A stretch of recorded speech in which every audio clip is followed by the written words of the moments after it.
There is a new version on Dropbox. I'm sorry. If you have time, please download. But you don't need it. You can do it later. I do not. Is this a laser pointer?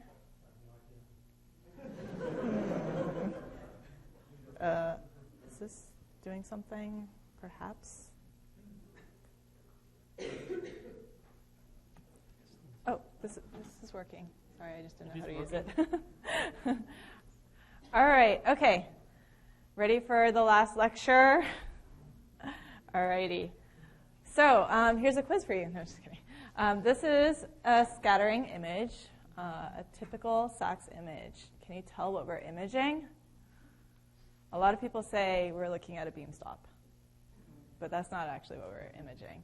So in a SACS experiment, you get images that look like this, diffuse scattering that's more intense in the middle. And it's kind of amazing to learn that there's structural information in here. You can't tell by eye because we're not used to seeing things in reciprocal space, but this data actually generates a shape reconstruction that looks like this. So there's obviously no way you could tell by eye here. But now you're experts, right? So how about this one? Obviously, you reconstructed this in your mind just now. Okay, so I think this is actually really amazing that from diffuse scattering, you can get structural information. So hopefully, I could walk you through this in the next 90 minutes. So here's my outline. I'm going to first introduce you with, why you want to use SACS and who might want to use SACS. And then I'll go over basic scattering theory. And then I will talk about how to analyze SACS data and experimental requirements. And then if we have time, I'll walk you through an example of kind of an advanced example, but what I think is the best sort of tutorial for how to do SACS properly. Okay. All right. So do any of these questions sound like it could be you? Or is this you? Do you have a protein that won't crystallize, for example? Do you have a crystal structure, but you don't know which are crystal contacts in the crystal lattice? Do you want to know the oligomerization state of a protein? Do you want to know how a complex is formed? Do you want to know the stoichiometry? Do you know what happens? Do you want to know what happens to your protein when something binds to it structurally?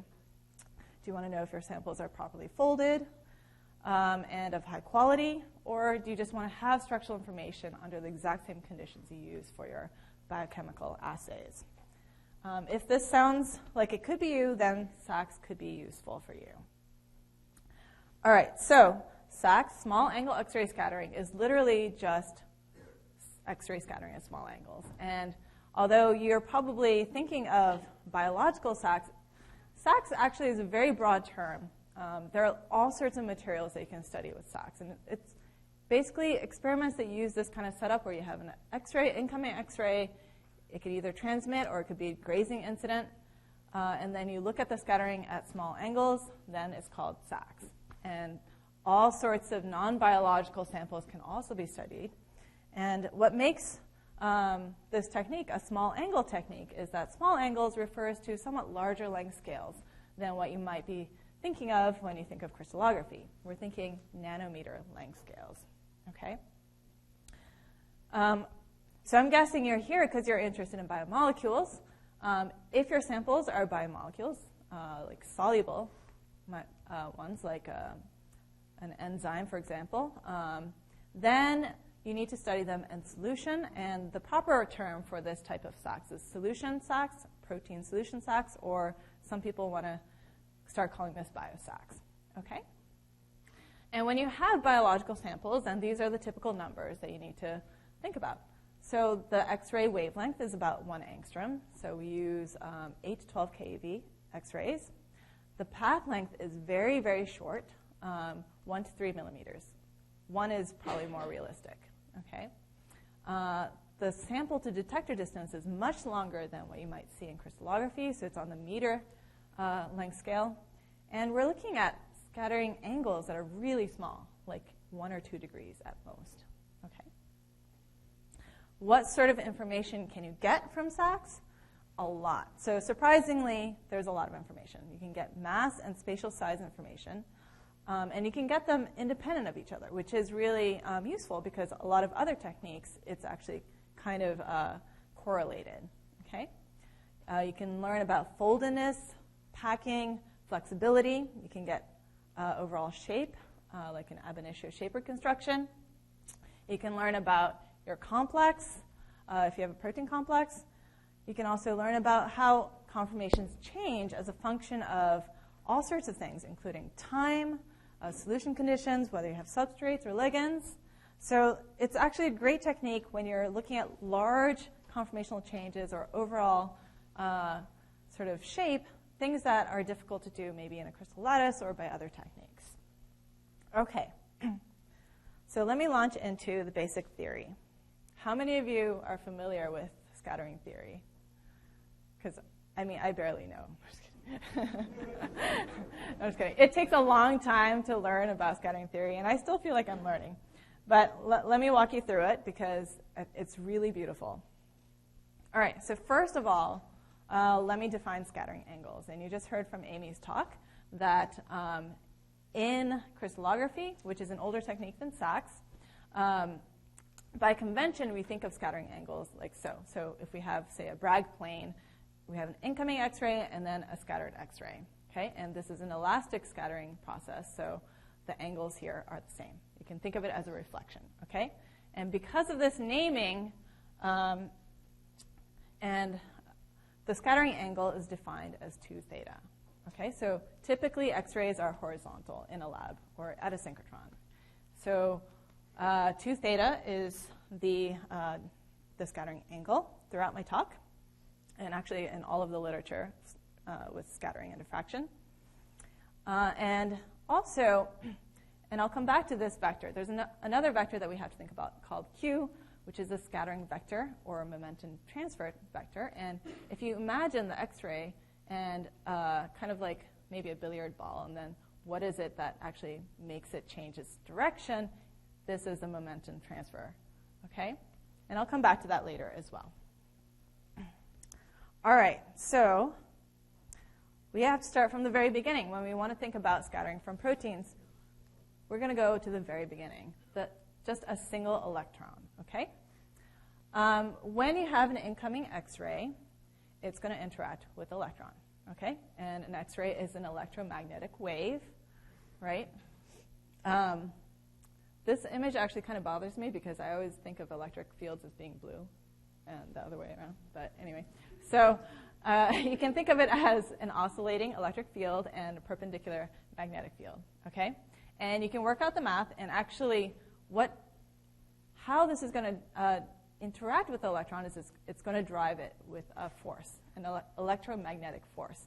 And you can work out the math to show that mostly it's the electric field that's responsible for this driving force. Okay, so we're only going to think about the electric field. So we have an incoming X-ray that we can describe with a direction, k, and a wavelength. Okay, so the magnitude of this wave vector is 2 pi over your wavelength. Then the equation for this X-ray, which we can say is a plane wave, is you can see it's sinusoidal. You can, instead of using a sine function, use an exponential to describe this. Okay, so this is the direction, the wave vector, times this is the position of the electron minus the frequency and time. Okay. Oh, and this is the last time you're going to see the time factor, but it's always there. And because it's always there, we always omit it in scattering theory. Okay, so we have a plane wave. The incident X-ray we can describe as a plane wave that creates a driving force with this electric field on the electron. And what that does is it causes the electron itself to oscillate. This is a classical picture of scattering. And that oscillation of the X-ray, of the electron then causes scattering, a scattered X-ray field to be generated. So you can think of scattering then as a spherical wave with a wave vector where the magnitude is the same as the incident X-ray because, of course, we're thinking about elastic scattering. There's no energy loss. And then you can work out from the math, which you can do by using the plane wave equation and the force that's driving this to get the intensity of this scattering wave. And it looks like this. Okay? And this is called Thomson scattering.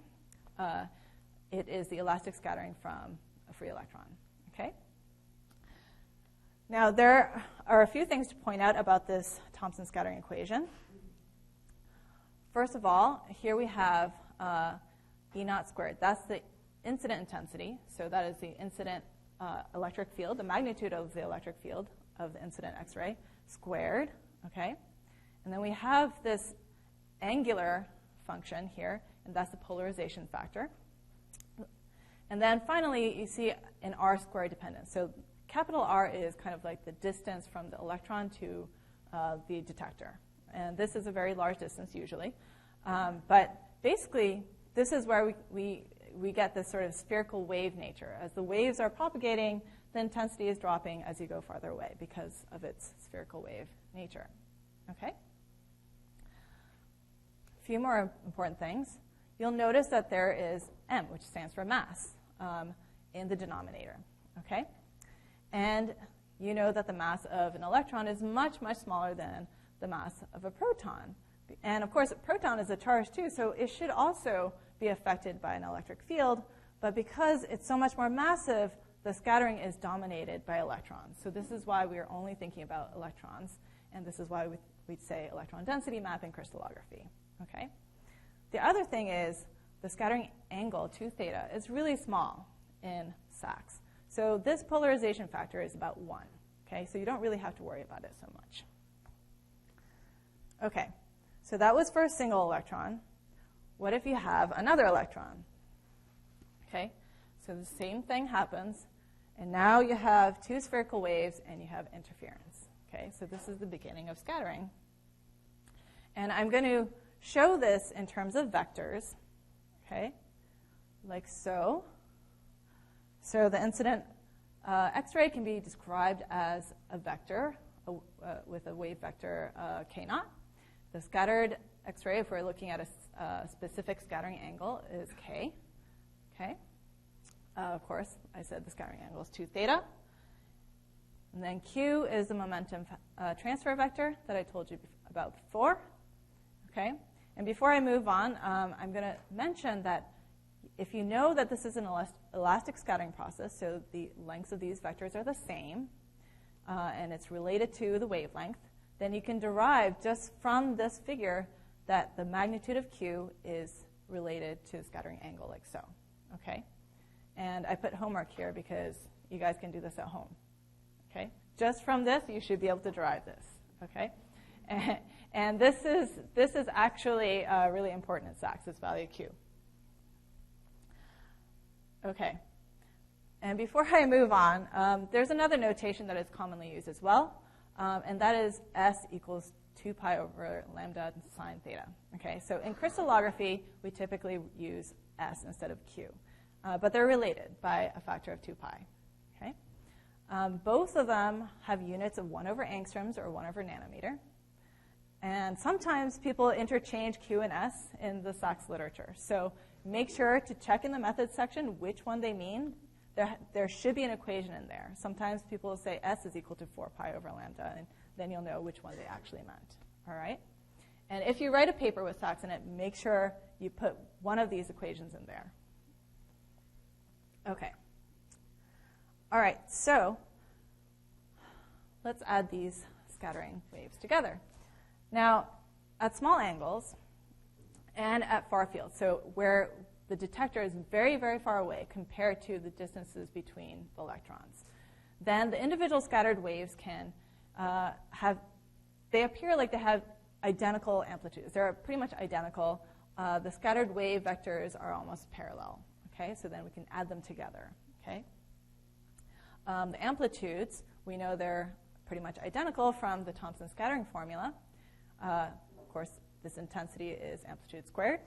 And all of this is about constant when theta is very small and r is very large. Okay. But even though these waves are identical, they differ by phase shift. Okay? So what that means is that this wave will have a slightly shorter path than this one, and you can work this out. So we want to do this green line versus a minus red line. And you'll remember from simple vector math that this distance, green, is this vector, the dot product of this vector, and the dot product of this vector. Okay? And same thing for the red line. And then we already know that how Q is related to the difference of these two vectors. So you can just rewrite the phase shift like this. Okay? So this is the only difference between the scattered waves. And so let's add them up together. So the scattering from the pair of electrons at some angle, Q or 2 theta, you do wave 1 plus wave 2, is just a summation. And the only difference between these two waves are the phases, right? The first one is set to 0 because in this figure, this electron is at the origin. And the second one differs by Q dot R, right? The phase shift. Everybody following so far? Awesome. Okay. So it's pretty much just that.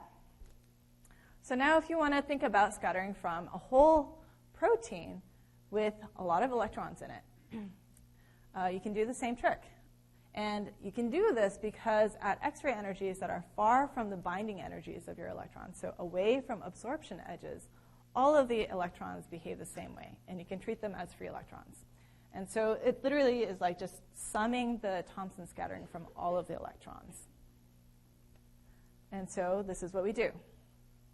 Here we have the scattering amplitude is the sum of all of the electrons in your protein, where the positions of the electrons are denoted by R sub j. And because you're looking at this from very far away, you can think of this as a continuous function of charge distribution. And so you can rewrite this discrete sum into an integral, where this is the electron density distribution. Okay? And what is amazing is actually the following. This, mathematically, is equal to the Fourier transform of the electron density distribution. Okay? This is the most amazing thing, I think. So this is how you can get structural information, because electron density distribution, that is what we mean by structure. Okay? How we get structure from diffraction is all down to this in Sachs and crystallography. This is actually so amazing that I think you should start crying. I mean, this is how I feel when I look at this. Honestly, tears should be welling up in your eyes. Okay, so do not forget this. Okay. All right, so let me do another simple example. How about instead of a protein, you have a uniform sample, like, say, your buffer. Okay? You can use the same equation as before, but now your electron density distribution is a constant, so you can pull it out of the integral. Then what you notice is this is actually equivalent to the delta Dirac function. Okay? And what that means is that this is 0 everywhere except when Q is equal to 0, so in the forward direction. What this means is that if you have a uniform sample, then the X-rays can't get deflected. So a buffer scattering will look very boring in comparison to a protein scattering. Okay? Now, finally, of course, we don't look at scattering from a single protein. That's very difficult right now. We look at many proteins in solution. And so the proteins are tumbling.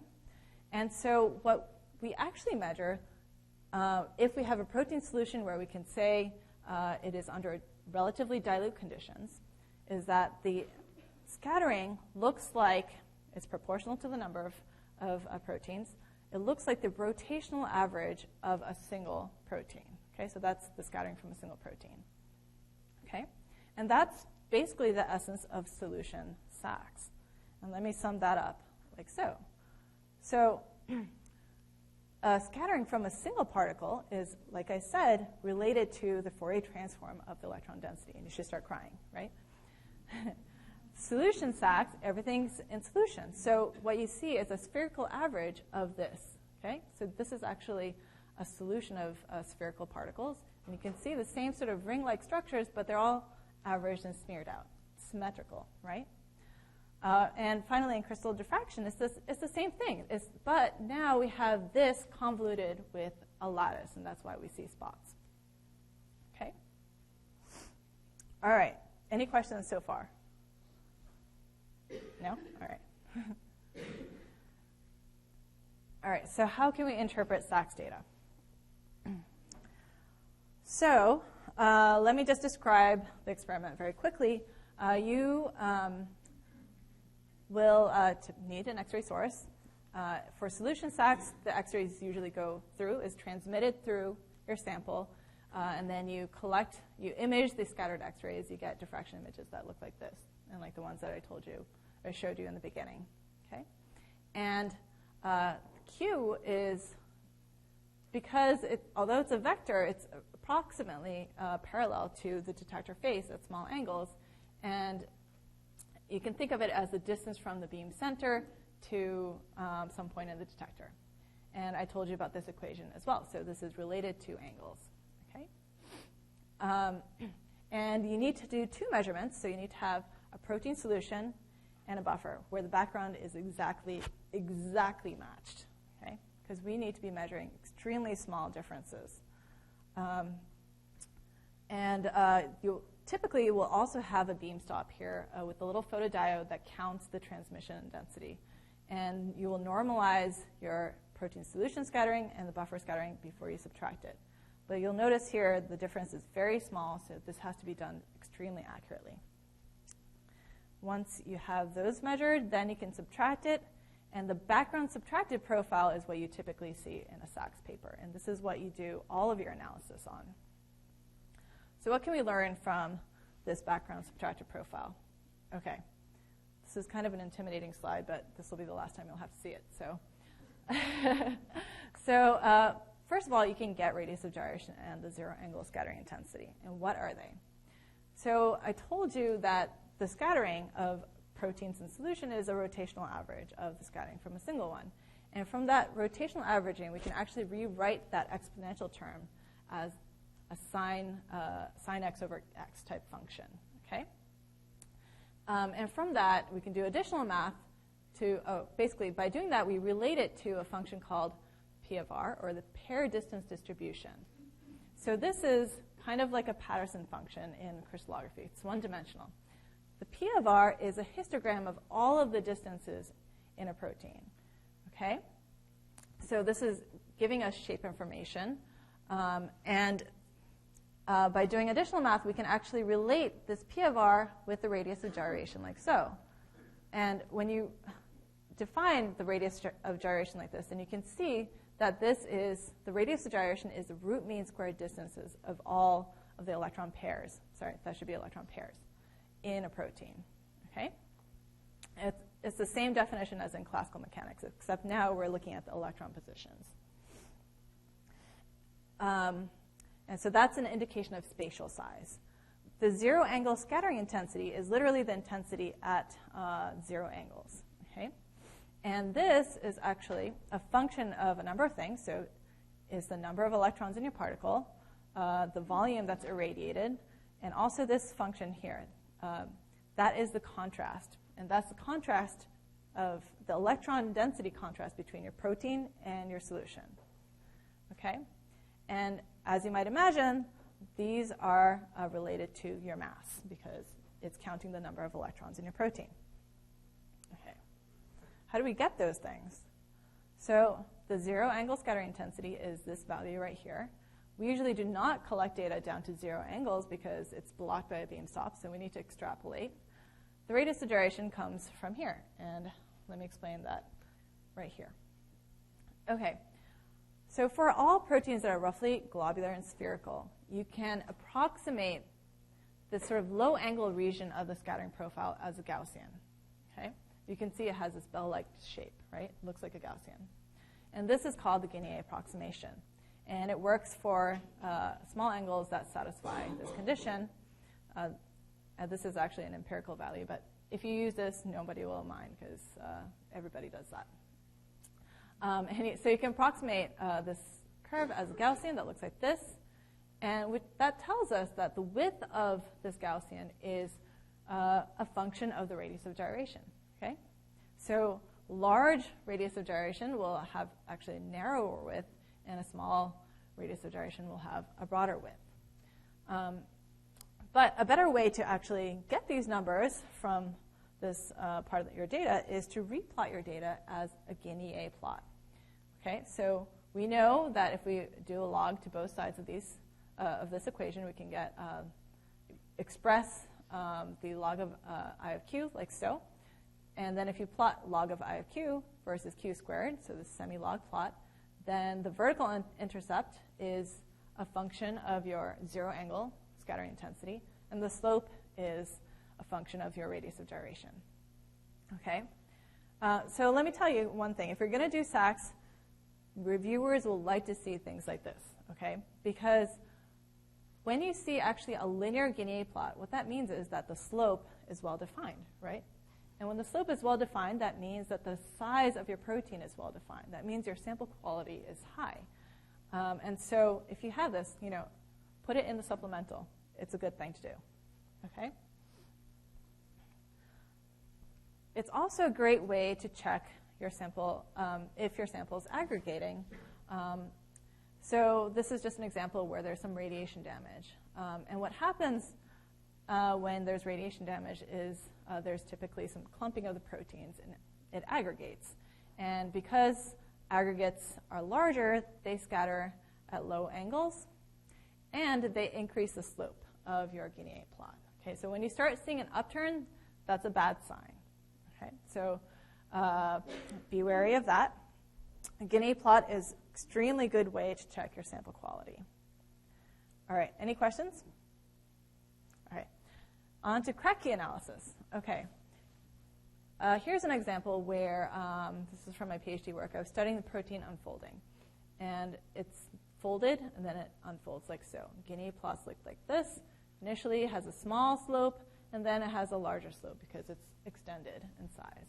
Okay, so you can think of unfolding in this way, but a better way that's very unique to SACS is you can look at flexibility of a polymer chain, and you can do that by replotting your scattering profile as a Kratky plot. So just multiplying q squared to your vertical axis and then replotting it, and this is called a Kratky plot.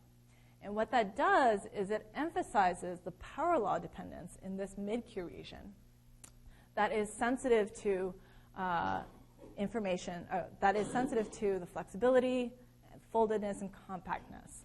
So from polymer theory, you can get these numbers. Something that's folded and really globular will have a q to the minus 4 dependence here. And what that means when you plot it in a Kratky plot is that there will be a q to the minus 2 decay. So there will be a very well-defined peak. Okay?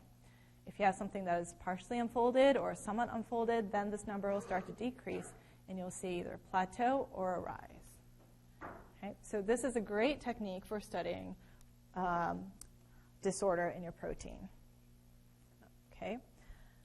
The Kratky plot is also a great way to check your background subtractions, because this is actually one of the most difficult parts of a SACS experiment. So on the left, so these are actually the same data on both sides, examples of buffer mismatch, how they will affect your data. Okay? So the red one is your protein subtracted with a properly matched buffer. Green one is if you add glycerol to the buffer and then use that for background subtractions. What you see is that it's negative here because now you added something that's electron dense. It's taking away too much. And in a Kratky plot, you'll see extremely sort of negative behavior here. Okay? You can also, if you use the wrong buffer altogether, like this blue one, oh, sorry, these colors should be swished. I'm sorry.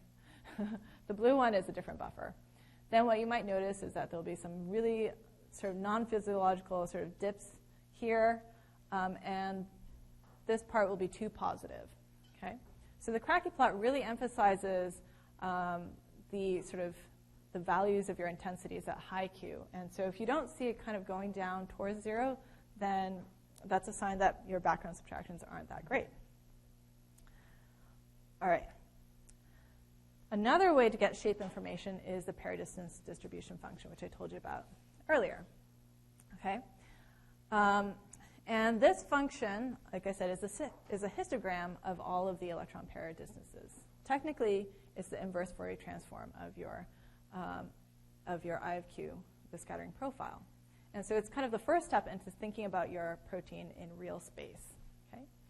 And this paper is great because it'll show you how simple geometric shapes give rise to certain types of pair distance distribution functions.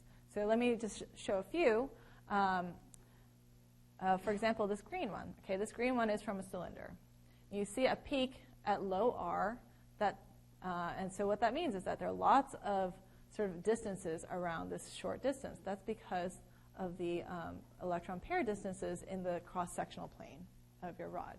Okay, and then it has this long tail because of its sort of elongated shape. Okay, another one here is this pink one. This is a dumbbell here. You have two characteristic distances for something like this. There are the sort of intersphere distances that give rise to this first peak.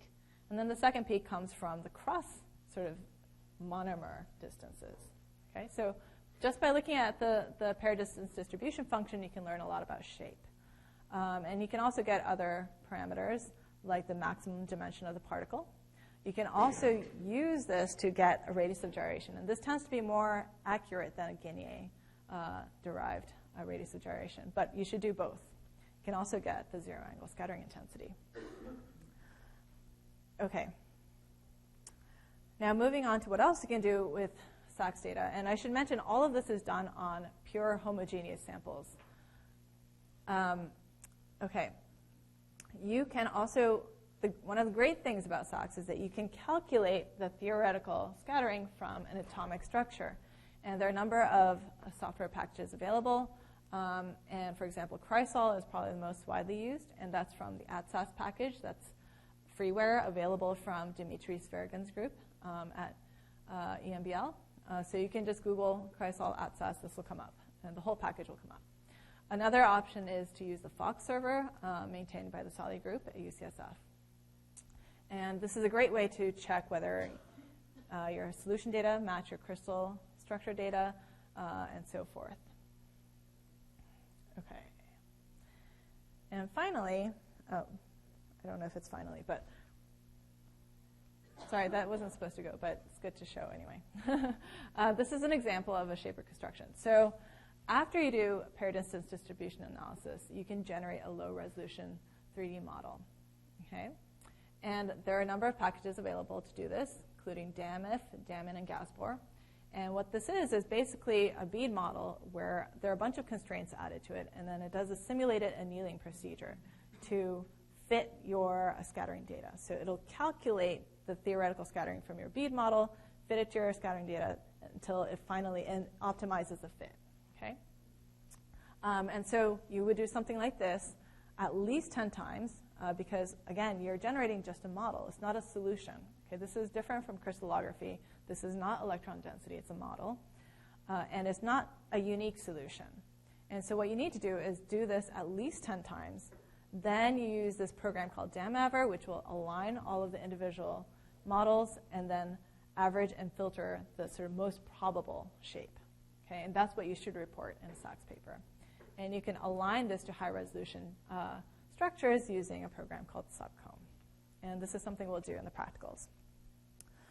And just to reiterate the point that shape reconstructions do not give unique solutions. This is a great paper that shows this. So Dimitri Sverigan wrote this paper on talking about how well these different programs do in terms of reconstructing certain types of shapes. You can see it does a pretty good job with maybe cylinders. So the ones on the right are the more recent programs. It has a lot of difficulty with rings. It tends to be sort of twisted or it doesn't close. So take-home message is that you can get all sorts of shape information, but with ab initio shape reconstructions, you have to be careful about over-interpreting, okay? And this also shows that if you run this a reconstruction program multiple times, you'll get different models each time. And so you need to have an averaging step. This is really key. Okay. All right, so those are the sort of basic things that you can do with SACS data, which is great. But before we move forward, there's a warning, which is that I told you that proteins in solution, there's lots of them, right?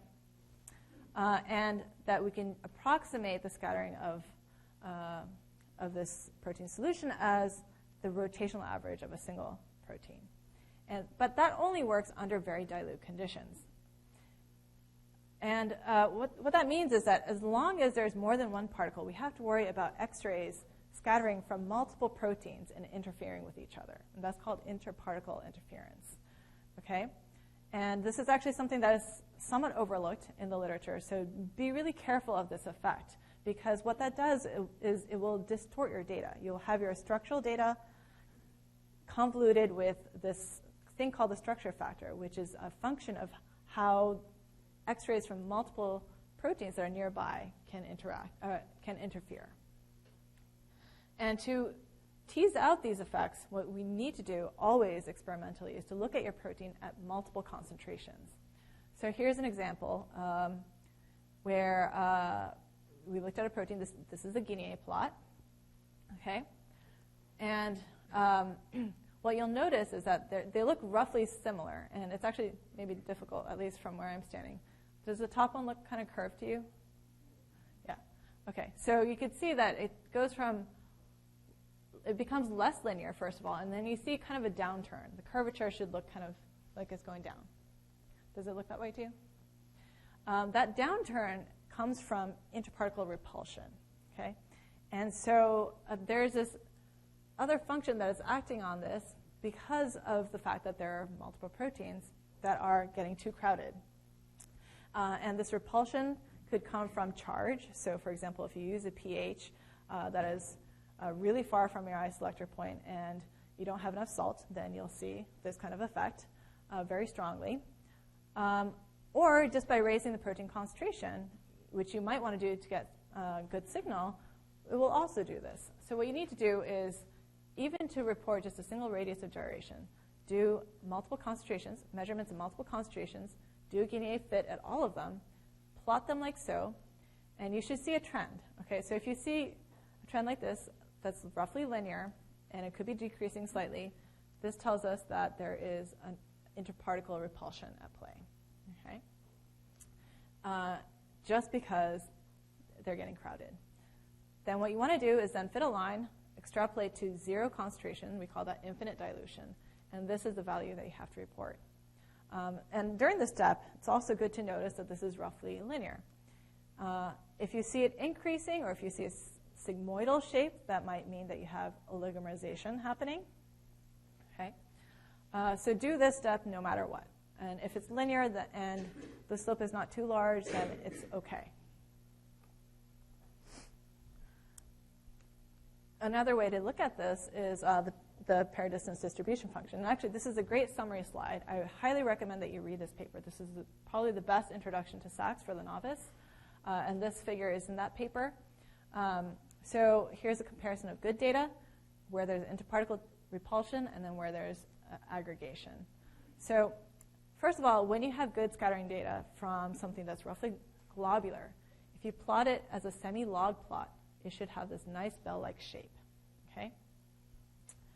And then the Guinea plot will be very linear to very low Q. Okay? And this is, again, good to show in a paper. And when you generate the pair distance distribution function from this curve, you should have a very well-defined maximum dimension.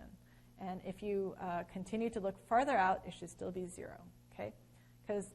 And let me just clarify here again that when the sort of distance is 0, of course, there should be no electron pairs where there's a pair at 0 distance, because then they would be on top of each other. There should be a peak, and there should be a maximum dimension, so there are no electron pairs beyond this distance. Okay? But what happens when you have interparticle effects? So if you have repulsion, then you'll notice that there will be a slight deviation that is strongest at the lowest angles. It's kind of hard to see here, but there's a slight downturn happening. And then what that'll do to your Guinea plot, if it's not too severe, it'll still look somewhat linear. That's fine. But if it starts to get severe, you'll see a downturn, right? And it'll be very hard to figure out where to fit a line.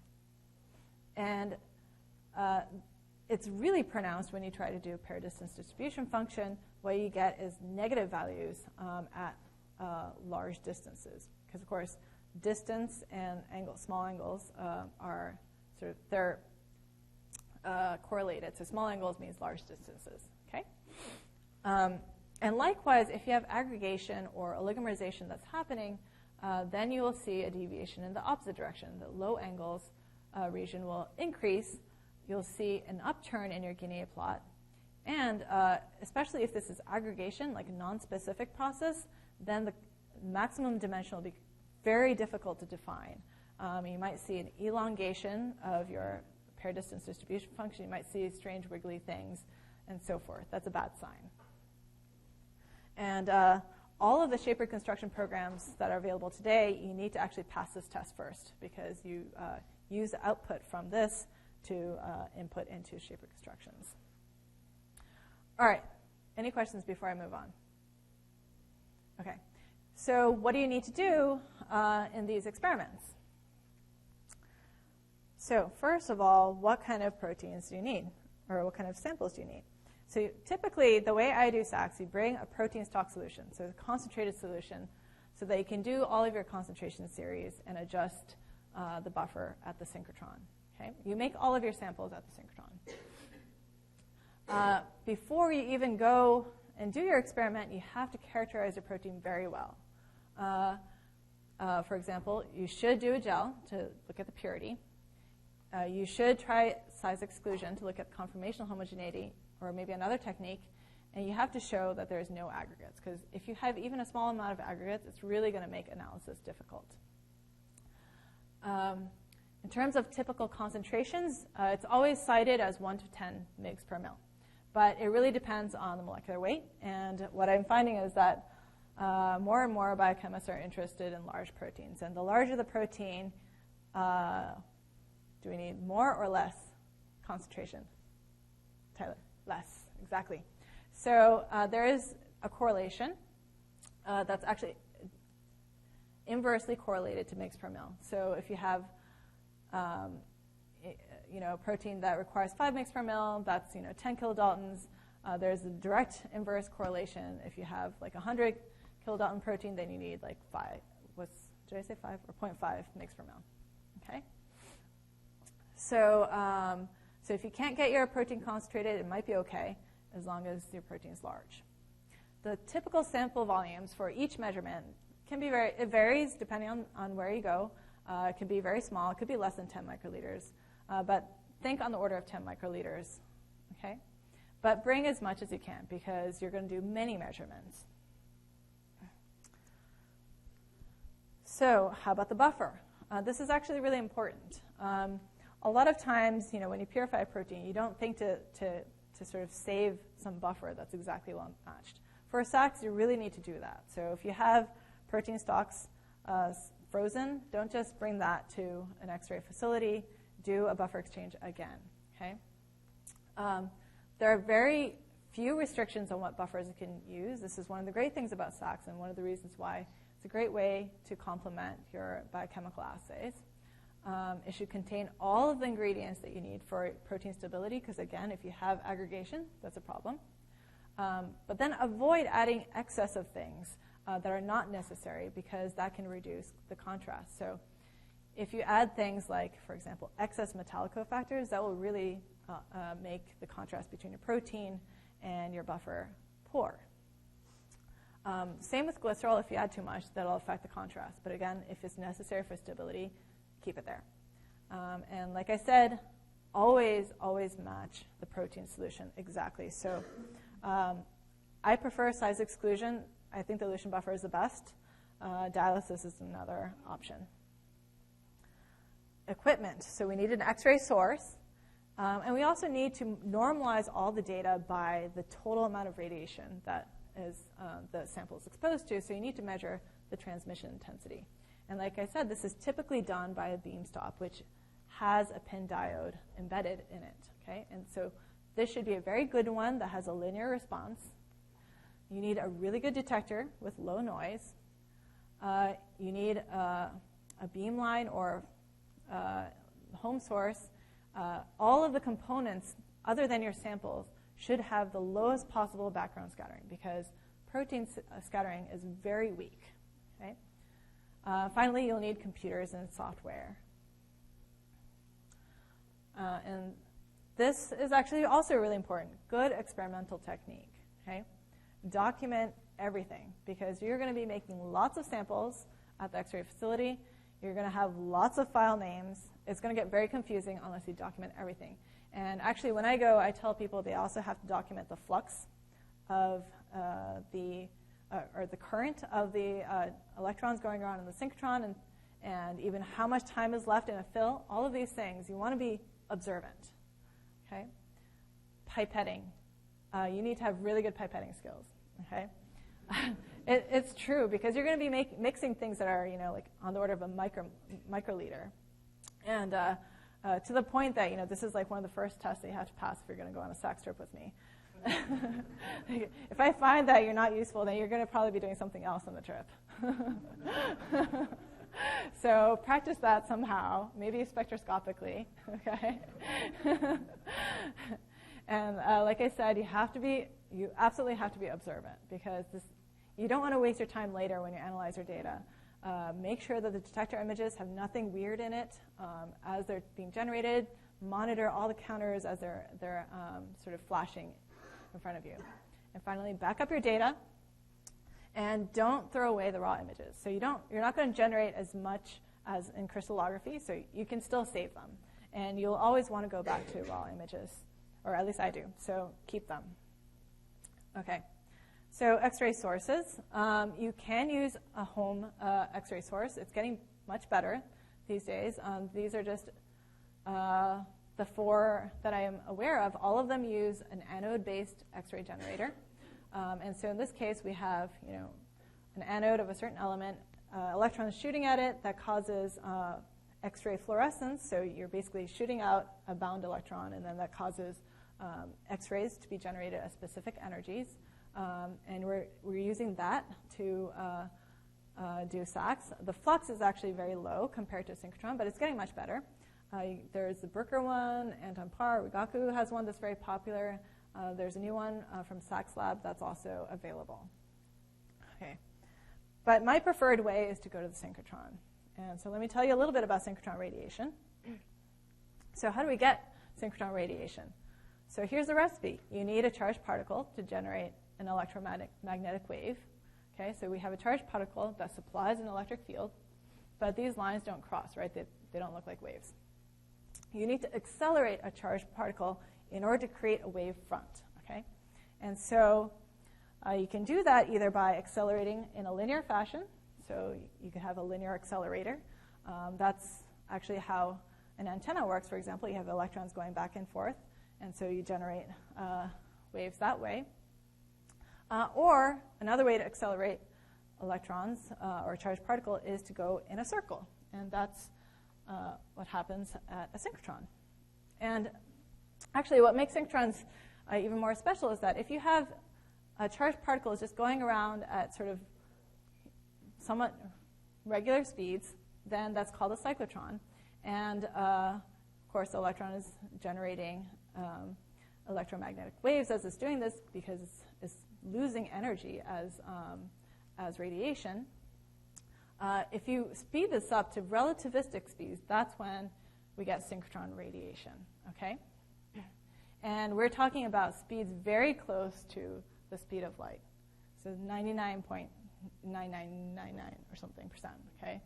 That's the amount of time spent by Karsten on preparing for this workshop, right?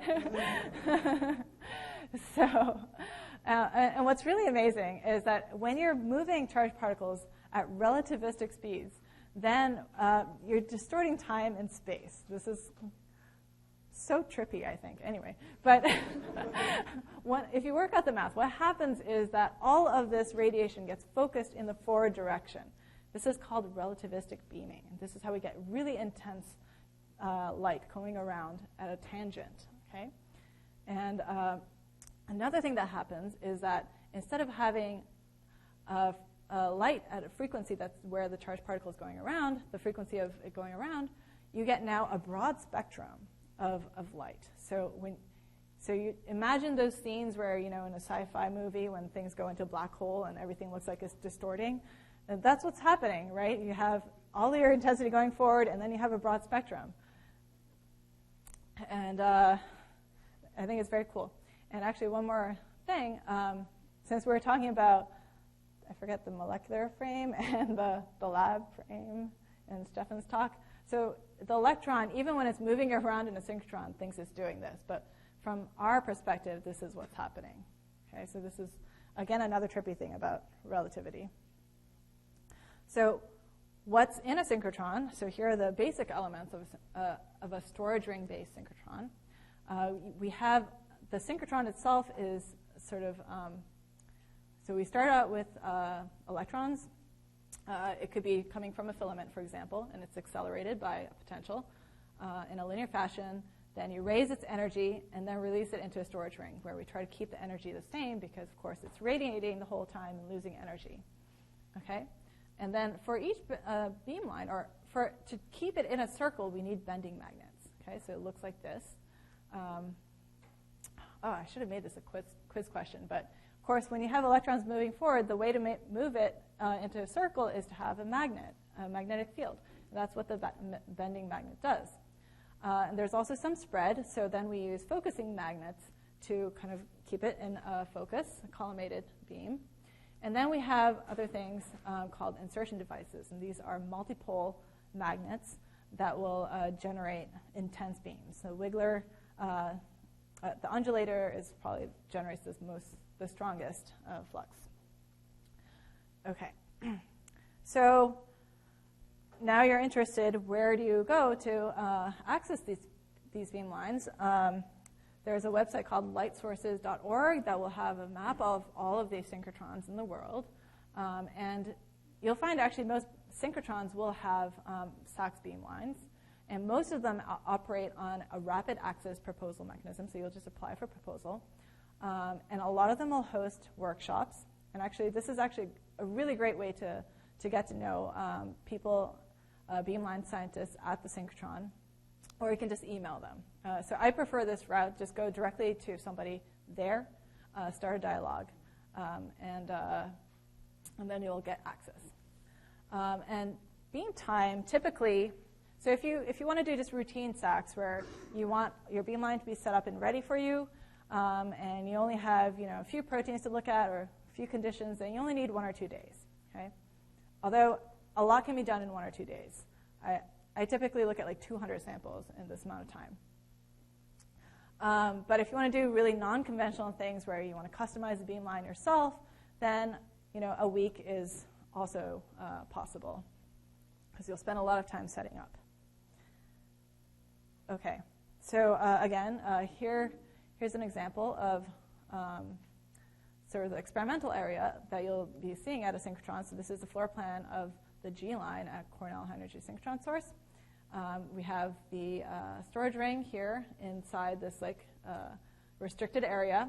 There's a Wiggler source here that shoots X-rays into an optics cave that does all the collimations and so forth before it is delivered into an experimental hutch right here. And I'll show you the inside of the hutch. Okay. And what we see is there will be a little hole with a shutter with X-rays coming in. There'll be additional collimation optics inside to minimize the scattering because you don't want your beamline components to be scattering. You want it to be also shaped a certain size as well. You'll have your sample cell, and then you'll have X-rays going through a vacuum flight path until it hits a detector. Oh, sorry, actually, the transmitted X-rays will hit the beam stop, hopefully. If you're doing it right, it should hit the beam stop. You don't want to fry the detector, okay? And then you'll image the scattered X-rays. So here's a quiz question for you. Why do we need vacuum?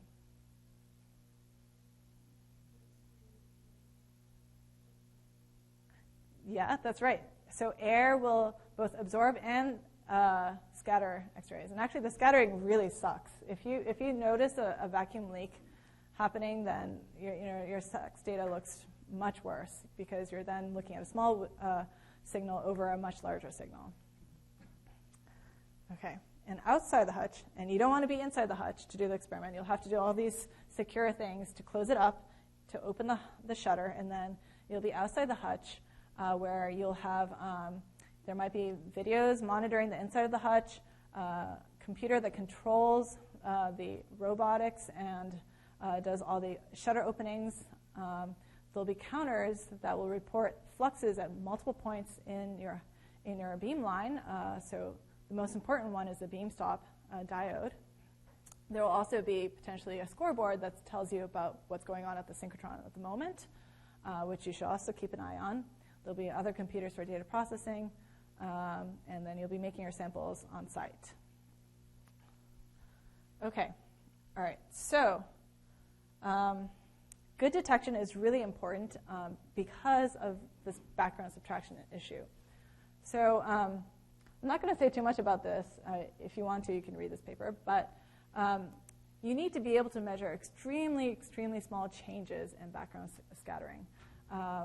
For example, I read somewhere that the protein signals at this high Q will be less than 0.5% of your background level. Okay, so you need to have that kind of accuracy. And to do that, you need to have, again, an exactly matched background solution, so do good buffer exchange. You need to have a really good detector, and then you need to understand its limitations. And of course, you need a linear response from a diode beam stop for really careful normalization. Okay, so what do I mean by a good detector? So you can typically you'll use a CCD detector or a photon counting detector. So actually, this is kind of hard to see from here, but when I was a graduate student, I only used CCD detectors, and one of the challenges with CCD detectors is that you first have to do these image correction steps before you do any more processing. So there will be some distortion, and also you have to account for the sensitivity of the pixels, so you have to correct for intensity.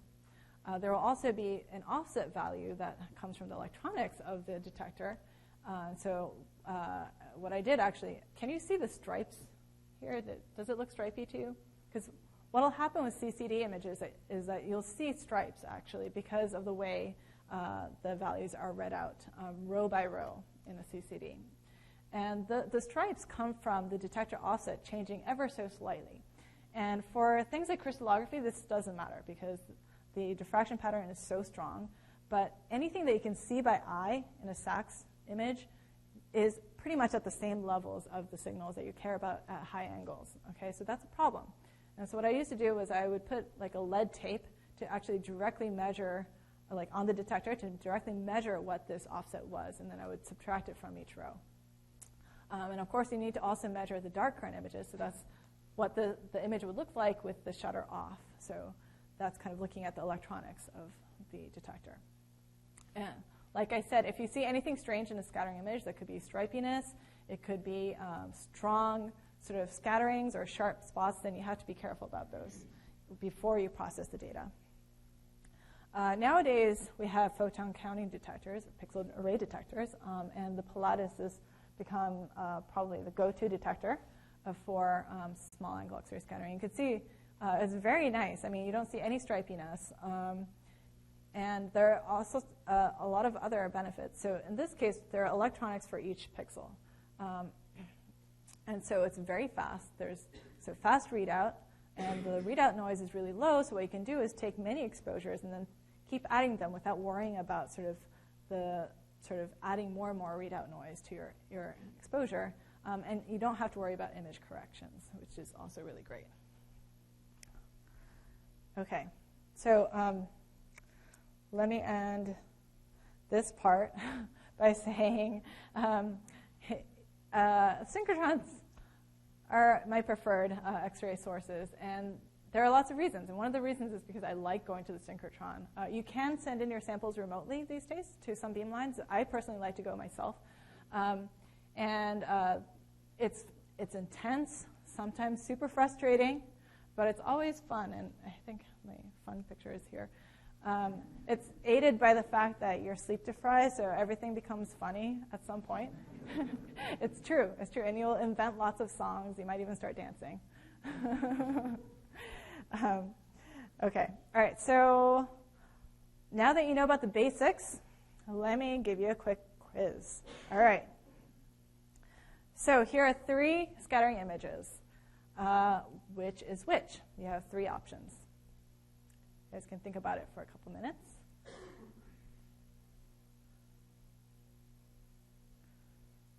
Who wants to give it a shot? A brave soul. Ed.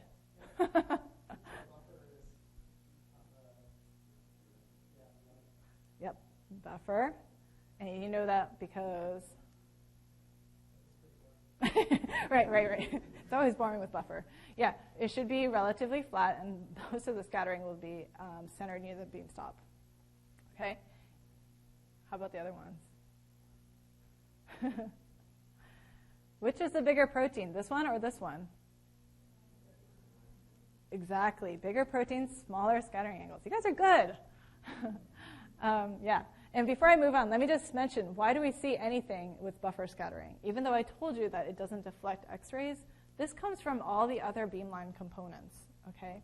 And this is called parasitic scattering, and you want it to be extremely dim as possible, and you want it to be radially symmetric. So if you notice any strong spikes, that probably means that the beam is hitting something, so have somebody help you before you collect any more data. Okay, so that was the right answer. All right, a similar one, which is the larger protein. Pink or blue? Pink. That's right. That's apoferritin and lysozyme. Okay, all right. Now, these are not actual statements from papers, but if I saw them, I would think they were wrong. So what is wrong with this statement?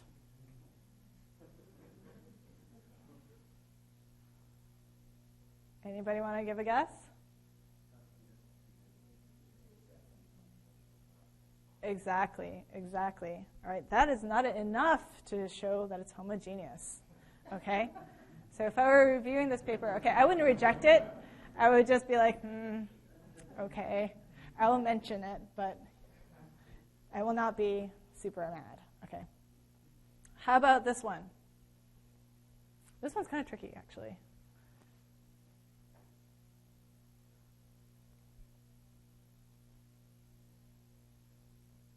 Maybe a stubby lab person would know.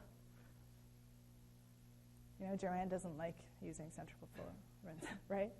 Because nucleotides stick to it. Some stuff leaks through the filter. Yeah, that's right. So things can stick to the filter, or things will come out of the filter. And I've found that the background from this is actually not that great. And you might find in the literature, too, in a few places, that this is not recommended. Again, size exclusion or dialysis is better. Okay? All right, but again, you know, I'm not going to reject the paper for that. How about this one?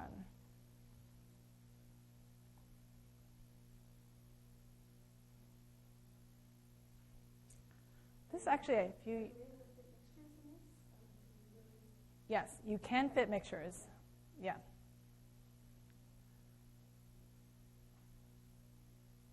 This is actually very common. It's unfortunate.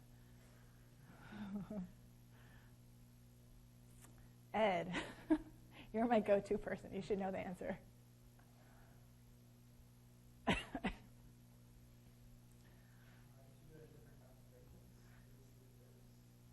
Mm-hmm.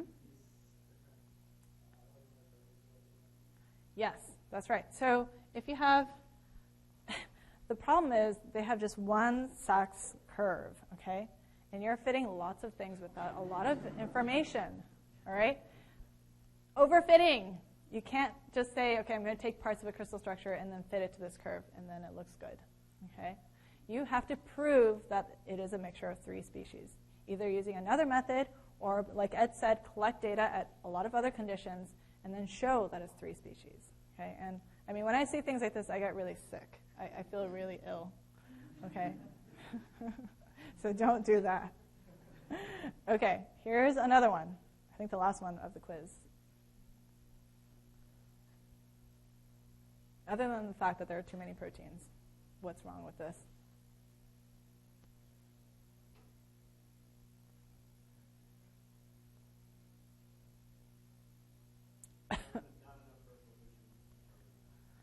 Yes, that's definitely one of them. The actual problem is overinterpretation, okay? Because what we have, the ab initio shape reconstruction is a model, okay? So you don't want to generate a model by fitting a model. And this is not the best way to do this. You can actually generate a sort of pseudo-atomic model of a complex, but you want to do that by fitting directly to your data, not to a model generated from your data, okay? And I would be really mad if I saw this, okay? All right, so that's the end of that section, and I'm gonna move on to an advanced example. So how would you do SACS properly if you wanted to study a protein complex? And I don't know how much we're going to get through of this, but if I don't finish in 30 minutes or less, then there are a lot of sort of notes in here so you can study it on your own. And it's all in this paper right here. So there's actually a lot of SACS data in here. And the additional notes that I'll give you today should give you plenty of reading to do. Okay, so the example I'm giving is ribonucleotide reductase, or RNR, which is an enzyme responsible for catalyzing this reaction, converts ribonucleotides to deoxyribonucleotides. Specifically, it's the class 1A RNR from E. coli. Okay, and to do this chemistry, it needs to have two subunits come together. So we have a subunit called alpha 2, which binds the nucleotides, and then a subunit called beta 2, which generates a radical. These two need to come together in order to perform a long-range radical transfer in order to catalyze chemistry. And also, it behaves interestingly in response to downstream nucleotides, and one of them is DATP, which will inhibit the enzyme. And so when I started working on this, there was some information where people had assumed that the active complex would be like a one-to-one complex of this. There was some data that showed that an inactive complex would probably be 2 copies of each of these, okay? But there was no structural information. And you might have projects like this where you're trying to figure out a complex. So the first step, what do you think is the first step when you want to study a protein complex with SACS? This is actually a really broad question, so maybe you won't be able to answer. But, sorry? Okay. Once you have, okay, the first thing you need to do, of course, is to make sure you have really good proteins, characterize it with other methods, but you have to actually collect quite a lot of data on the individual proteins before you even think about mixing it together. Okay? And this is one of the things that's often omitted in the SACS literature that also gets me really angry. So before you mix them together, characterize them individually. So for example, using other methods, you want to check the purity, molecular weight, so forth. And then you will collect SACS data. You want to make sure that it fits the theoretical scattering profile of a crystal structure, if there is one, so there's some consistency. You can also do shape reconstructions. You want basically to know what you're dealing with.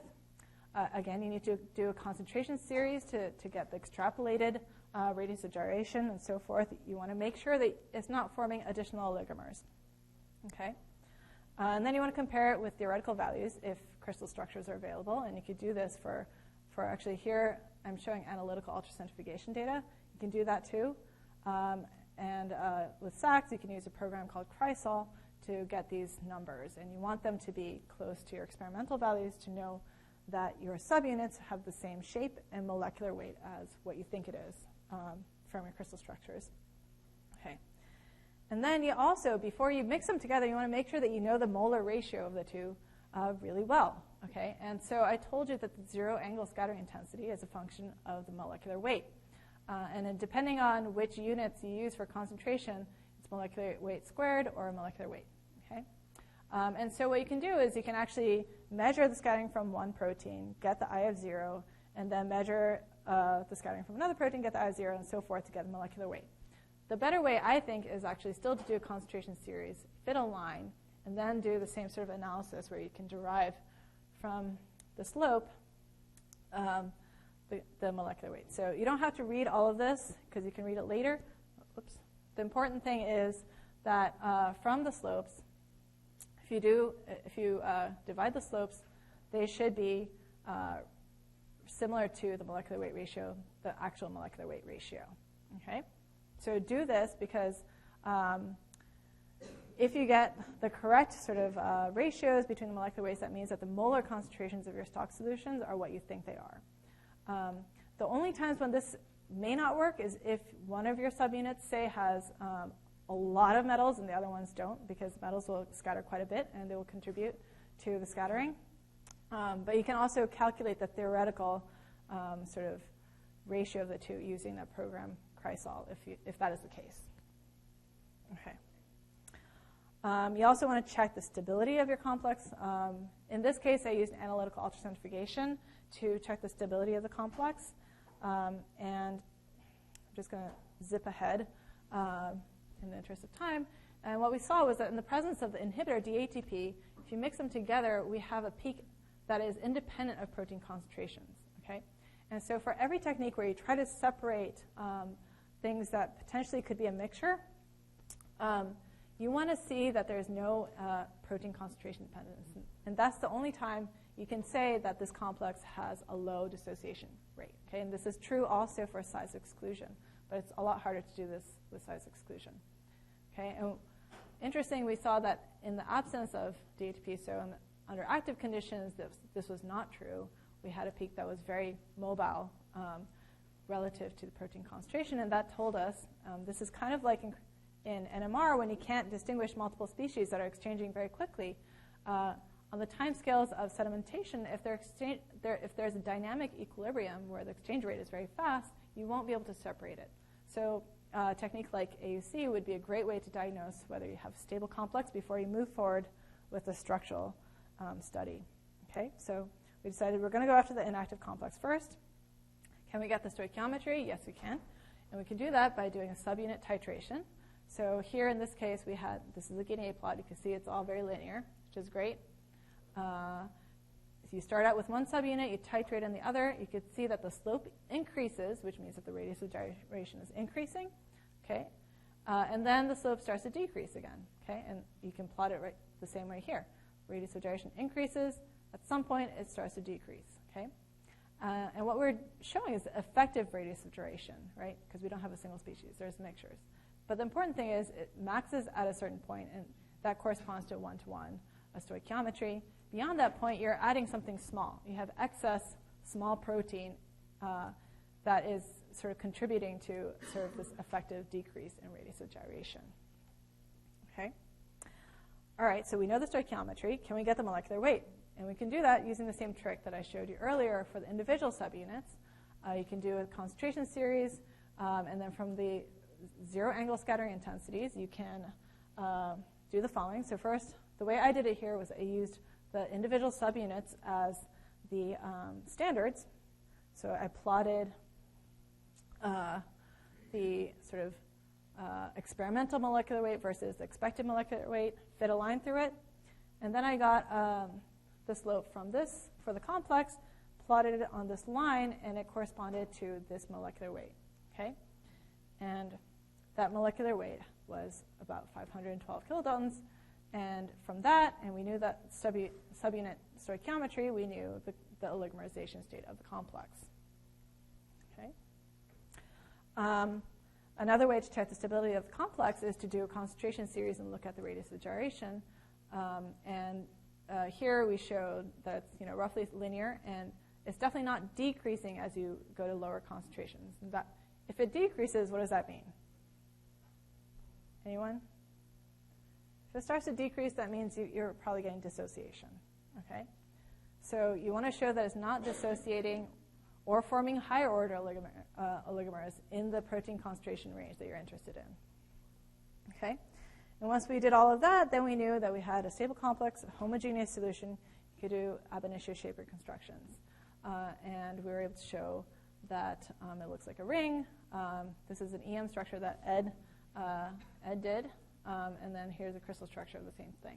And this figure is also really interesting because it also tells you about the relative resolutions that are typical with these techniques. You can go down to like 25 angstroms with SACS. It depends on the exposure times and so forth of your experiment. But it's a low resolution technique. But I'm still like amazed though that you can still get this kind of information from the diffuse scattering patterns. Okay, so we had, going back to the problem, we now knew that there was an inactive complex that looked like this. We wanted to go back to this problem of what does the active complex look like? And this is a lot harder because, as I said, it's in a dynamic equilibrium that's exchanging very quickly. So this is where SACS really shines. And this might answer your question. You can study mixtures with SACS, and this is if you do it very carefully. And so this is a classic text on SACS. It's out of print, but if you're really hardcore about it, try reading it. It took me 6 years to understand it, but it's still, it's there, so try it. What this says is that if you have a protein solution that is considered dilute, then the scattering from the individual components can be considered additive. And I mean, we were making the same assumption anyway when we had n of the identical proteins, right? But it applies also for mixtures. And so that means that, like in spectroscopy, we have a chance to deconvolute the different species. So, but you want to do this, rigorously, you want to generate a data set where you can do more like global analysis. And so what I did was I started out with a condition where it didn't have any of this inhibitor, and then you titrate in the inhibitor, and you watch it change, okay? Okay, all right. So first of all, you'll see that there is a really large structural change because any change in shape in the scattering curve means that there's a large conformational change. Okay? You can also tell from this how many states there are. And this is the more rigorous way to figure out how many species you can fit to your data. First of all, you'll notice that there are isospecific points along these curves. And that typically means it's a two-state transition. Okay? Another thing you can do if you want to be super rigorous is to treat this as a matrix and do singular value decompositions and figure out how many eigenstates there are. And this also told us there were 2. Okay, so that's great. That means this inhibitor drives a two-state transition, goes from active to inactive. Can we learn about it more? We can learn about the size, the mass size. So there's an increase in the scattering intensity. And like I told you, this is a function of molecular weight. The only way we can get an increase in scattering intensity while we're keeping the protein concentration fixed is an increase in mass. Okay? There's another method that I haven't told you about, but you can go to this website to do it. There's a method called the Perot invariant method, which relies on sort of an area under the curve type thing. And from that, you can get molecular weights of the before and after. Both of these things told us that we had a doubling in mass from something that looked like an alpha-2 beta-2 to an alpha-4 beta-4. Okay? We can learn about the shape. Here's a Kraki plot that I showed you earlier. And remember the red curve, when you have a single peak, that means we have something that's compact and globular. Okay? And when I started working on R&R, I was really freaked out when I saw these double peaks in the Kraki plots because there was no examples in the literature where the Kraki plot looked so crazy like that. And the way to understand this is that there are multiple length scales that appear globular. Okay, so if we have a length scale here that corresponds to the overall size, it looks globular beyond a certain length, sort of length scale. And then you're zooming in, and then there's another length scale because now, again, it's a ring, and there's sort of many distances within the ring. Okay? So when you have multiple distinct peaks, it means you have a non-globular arrangement of folded domains. Like so. And of course, we already knew it was a ring. Another thing you can do, and if you do this without being careful, then I will have reviewer rage. But let me just tell you the reason why I did it anyway. Whenever you do shape reconstructions, you have to do it on a pure solution, a homogeneous solution. Okay? Don't try it on a mixture unless you really know what you're doing.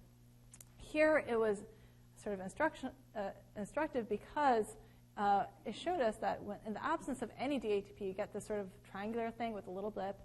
And then as you add DATP, this triangle goes away, the blip starts turning into an arm, goes around, and then turns into a circle. Okay? So these are not intermediate states between these two. They're averages of two species. Because, again, I proved that there are only two species, right? What this told us, and we knew that this final state was a ring, but the initial state had a totally different shape. It was trimodal and much more globular. There was no hole in it. And so this told us that maybe it was a certain model that we had suspected. And I'm going to go back to that in a second, but another way to study, to sort of guess at what the complex might be is to fit directly to the Sachs curves and do a global fit. By doing a two-state fit, you can calculate the theoretical scattering from different models. We did that for the initial state, and then the final state, you know, is alpha 4, beta 4.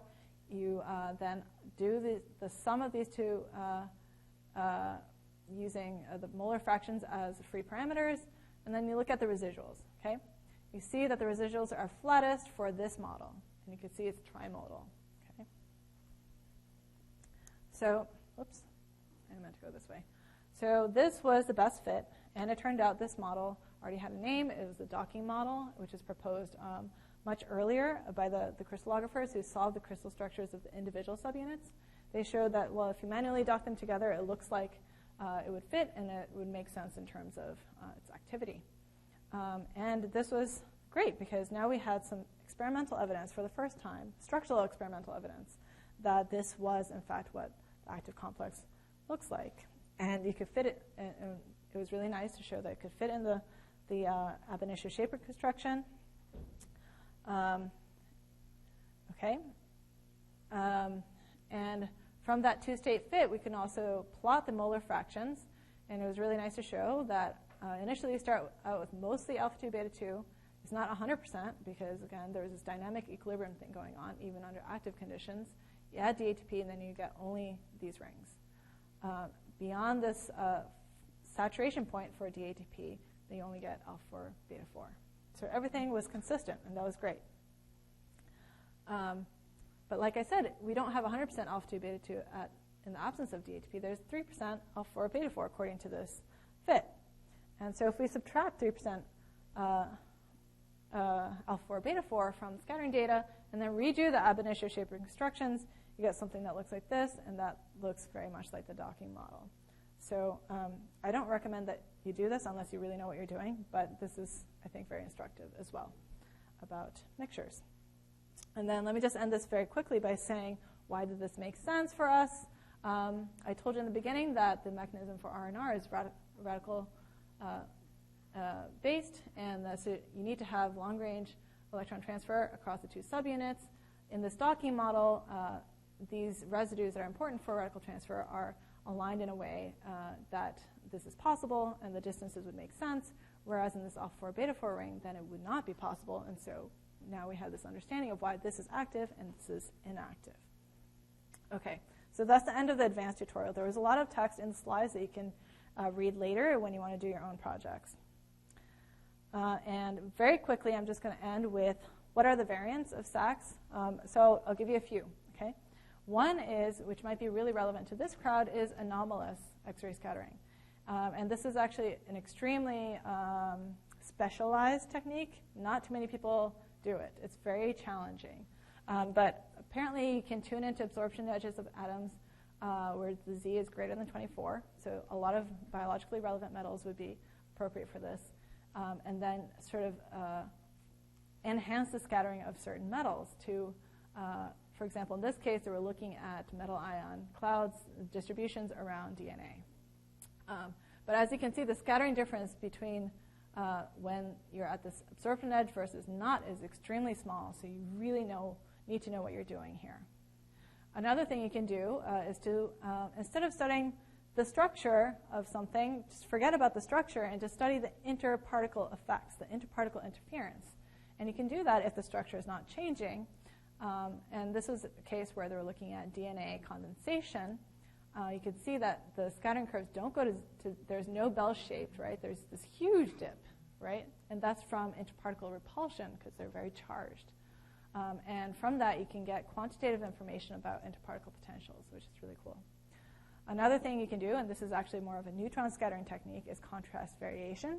So if you have, say, a protein nucleic acid complex, then you can change the contrast relative to each of these components and the background using different amounts of D2O. And you can do this to make some parts transparent and figure out where all the things are in your complex. Okay. Last slide, here is some reading for you. Again, this is a really great introduction to SACS. It has a lot of figures that are very intuitive, and there's a lot of practical advice. There's actually another paper by this Jill Torella that is not here. No, it is here. Okay, sorry. I'll talk about that later. There's an extensive review here that is geared towards the crystallographer, but this is also really extensive. There's a lot of examples from the literature. The geometric shapes figure came from this paper, which is also very useful. And Dmitry Svergin, of course, is a major figure in the SACS field. There's a new paper that's coming out very soon on data collection protocols and troubleshooting.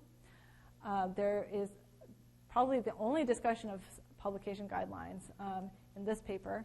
So this is still a young field, BioSACS. Okay? This is essential reading on ab initio shape of constructions. And then if you want to learn more about anomalous SACS, there's here. And then again, for the serious SACS person, try reading this book. Okay? All right, that's it. Any questions?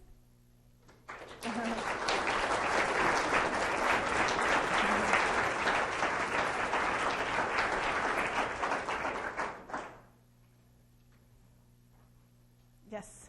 When you make your guinea egg plots, where do you decide to cut the value of Q? You mean the Q max or min? Well, towards the left side. The It looks like you can cut it so it's still a straight line. Right. So the maximum value you want to use for Guinea analysis is well, first of all, you want to choose a linear region for sure. But there's also a relationship, an empirical relationship. So the maximum Q times RG should be less than 1.3. This is used typically in the typical value in the literature is an empirical value, but it works for most spherical, sort of globular proteins. For elongated ones, it might be a smaller value. So there's that. But you can also, I mean, you don't want to fit regions that are not linear, for sure. So start with the lowest angles and then keep moving out until the residuals become curved is a good way to start. You can omit some of the initial points as well because they tend to be noisy and there might be a little bit of scattering from aggregates that you can omit. Okay. Anyone else? Yes.